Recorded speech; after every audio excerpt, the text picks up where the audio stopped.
obviously his right shoulder kind of came right back. He did it a year ago, so he's had some experience with it. We'll take a look at it tomorrow and tell you more. But we hope he's going to be okay. Other guys stepped up, 50 points off the bench. It's most obvious. Obviously, Chaney Johnson was dominant. Chaney plays best against our most physical opponents. Georgia State plays hard and physical, and some tough kids. And Chaney always plays better in those situations. And I'm really proud of him. Nobody works harder than Chaney. Ira Bowman's in the gym with him all the time, and they've created he's got a really nice inside-out game. He hasn't shot the ball yet from the perimeter. Wait till he can shoot it, and when we get that aspect going, I thought Turtle, Jaheim Husson did a really nice job coming in there in those minutes. 3 assists and no turnovers, so we were able to run an offense with him out there, and it'll give us. We'll have to obviously get him for some more time as far as against Purdue. Denver continues to shoot the ball, really, really well. But defensively, that was important to keep those guys down a little bit because they average 75. They got some really good one-on-one players that run some good stuff. And I thought our guys turning them over 20 times and, pretty good defense. With the exception of getting beat on the boards a little too much, I thought it was a pretty solid effort. Mike, Bedford.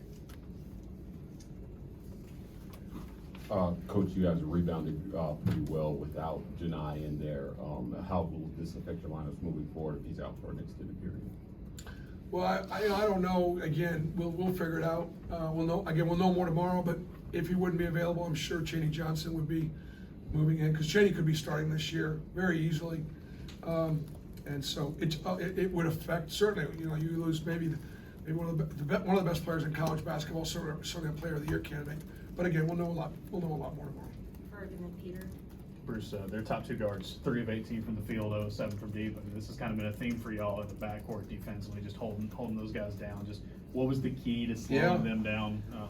Nutter comes in averaging, 16 and shooting about 50%. He's 1 for 7.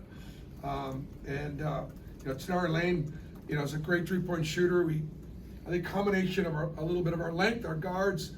It was a bit of a bugaboo for us a year ago. It was, and I think I'm gonna give Denver Jones the credit for leading our guards, and then I'm gonna give the other guards credit for just putting more time and attention, effort, and energy into it. And Peter and then Daryl. Because obviously Big part of the difference between this year and last year is the way our guards are defending. Big. Because obviously you guys came out, had a big second half, shot almost 60% from the field. What was there anything that changed in the second half, or was it more just kind of getting into another rhythm? For who? The team or the team overall? Yeah. Second half we have the offense in front of the bench. Fatigue is a factor. When McMillan plays 39 minutes, he plays a whole game. He got tired out there, and we're even without Janai. Look at the balance of our minutes, and I just think it takes its toll. You only have so much energy to be able to guard what we run and handle the way we defend and make you work for catches. People get tired after they play us. You look at the record of teams in league play. The day after the next game and after they play Auburn, it's not very good. Coach, at halftime, you guys were down -9 rebound differential. What did you say to the team? And you ended up 34-34. You evened that out. But what was your message to them to kind of get the boards back where they needed to be? We went through the rebounding totals at halftime. I read off the entire rebounding totals and basically, Denver had 6.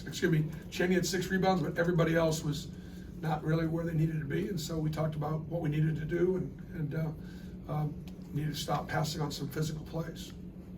Bruce, how important was that run early in the second half? They hit a 3 coming after you guys on the 11-0 run to kind of seize control. Yeah, because they made that 3 ball and then we actually did not score. They could have I think they could have cut it down closer, but they had a miss.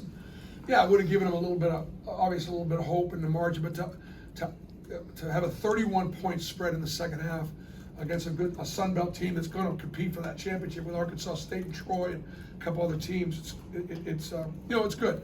But at the same time, and again, look, our guys respected our opponent, and you gotta respect Georgia State. They played Kentucky, they played Mississippi State, they played, you know, some really, really good teams.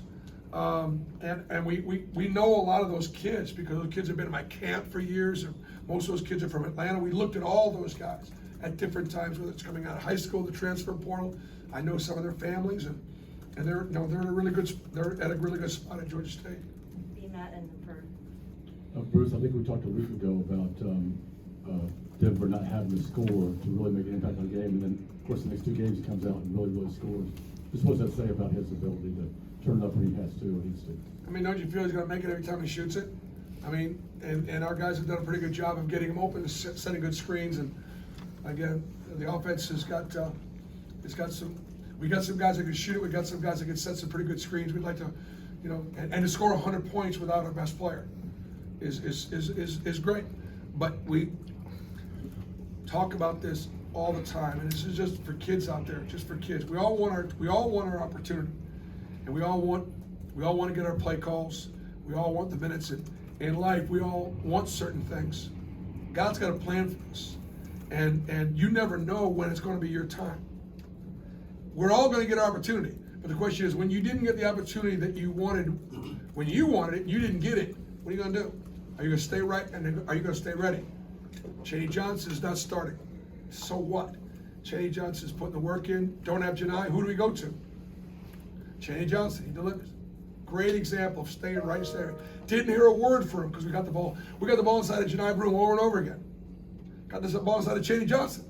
He was ready. And I thought Jaheim Hudson also, again, did a good job of just, you know, filling in. Plays 16 minutes or whatever he plays and doesn't have a turnover. It's good. Ferg and then Tom with the last question. Bruce, on a night when Chad's shot wasn't falling, he goes 11-11 from the line, 6 assists, plus 25 for you. Just what does that say about him? Just his ability. I mean, Chad affects the game in a lot of ways. If he's making, you know, he's probably upset that he was 4 for 11, and we're going to visit with him about that, getting better shots, getting better looks. He shoots at a much higher percentage. That he's a very, very efficient player. So the fact that he's 4-11 will bother him. And did make, you know, he missed a lot of jump shots that he normally makes.